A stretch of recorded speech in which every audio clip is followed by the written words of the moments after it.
হচ্ছে তুই ফ্রিজে কি করো না ভাই তো খুলছি ভাই পানি খাওয়া লাগে ভাই পানি কি উপরে ফ্রিজে না পানি হইছে নিচের ফ্রিজে না পানি কি তোর উপরের ফ্রিজে ভাই খুলতে লাগছে এই কারণে তো কই হাসান ভাই কুরবানি মাংস আইলো দেশ থেকে জামাই মাছ আইলো এগুলো যাই কই তুই কি দেশের খাচ্ছ এখনো সাইতে আরস না না ভাই আমি তো ভালো হয়ে গেছি ভাই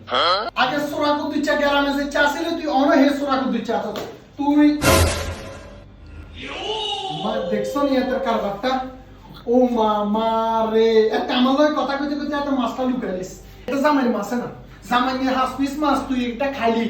অঙ্গে আবার দুই পিস আছে এই দুইটাও তুই গল্প আইলেনি অন তাইলে এখন শুরু করছস তুই কেন না ভাই তুই ভালো হইবি না ওইটি লুকা এটা কাটা সহ ভাই পানি খাইতে খুলছি ভাই ফ্রিজে তুই পানি খাইতে বললি এটা কি হলাম তোর এটা ভাই ভুলে মন না আইছে আরে তুই ভালো হইলি না এখন করবি কেন